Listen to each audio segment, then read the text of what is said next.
So, as you know, America, the Democrats are trying to work out who's going to lose to Trump in November, and there's going to be one hell of a fight before they work that out, because Bernie Sanders got more votes than a guy called Pete Buttigieg, who is the mayor of the 40th most populous town in the United States. He is a bloke who does have military service, and isn't it interesting, when lefties have somebody who has military service, that's when it really matters. If it's anyone else who doesn't who has military service, oh, they're a warmonger, ignore them. Anyway, the battle seems to be, as Biden is going out the back door, and the latest polls about New Hampshire, the second of the first four that are going to take place, which is Iowa, New Hampshire, Nevada, South Carolina. South Carolina is, where Biden expected to make his first big win because of a large African-American population. Bernie Sanders expected that a big union population would be able to help him in Nevada. Biden thought he had a 50-50. But this Mayor Pete bloke, he has now surged in the polls where, depending on what poll you look at, he is either just in front, just behind or dead level with Bernie Sanders in New Hampshire. Now, Bernie Sanders in New Hampshire was leading at one point by 20 points in the polls. So it feels like that the lefties have decided that it is going to be Sanders, Warren's going, and the rest of the party is moving away from Biden. Are they going to settle on Mayor Pete, an openly gay man who, of course, was unable to say that he was gay when he was serving in the military because of, in part, the policies that existed from former Democrat President Bill Clinton, who, of course, will come out and stump for him when the election comes around. So who the hell is Mayor Pete? Fox News has a look.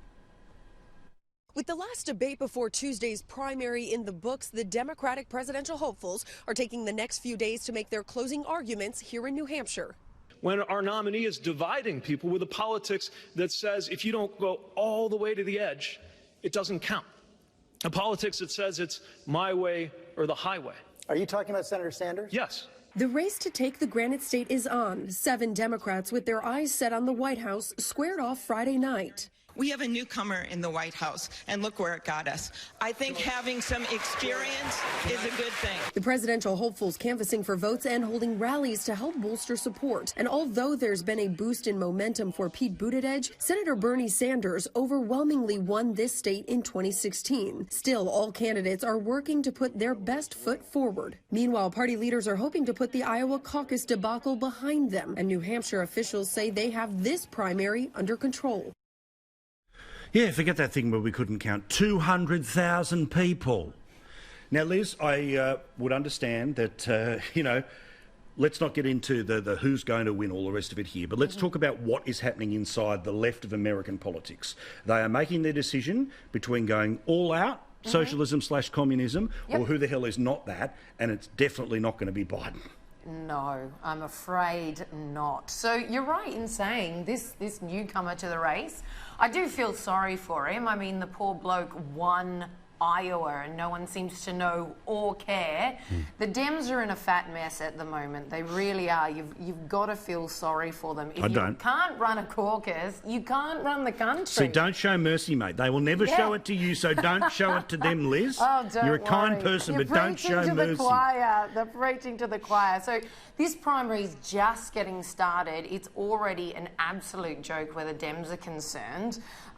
Be fascinating to see what happens in New Hampshire and also on Super Tuesday when Bloomberg is going to put the boot in and really step up. But it's just the thing, I mean, you constantly hear about Bloomberg. Look, Bloomberg is spending his way into the race. Yep. But who's passionate about him? I mean, this is the thing, David. You sit around, you watch those American TV channels when they talk about it. Oh, Bloomberg this, Bloomberg that. Well, to me, it feels like the Biden situation. Oh, Biden's going to get it because he's electable until, of course, it's proven that he's not. And Bloomberg's going to buy his way onto a debate stage, but who the hell is passionate about this billionaire at a time when at least half of the party wants to essentially eliminate billionaires?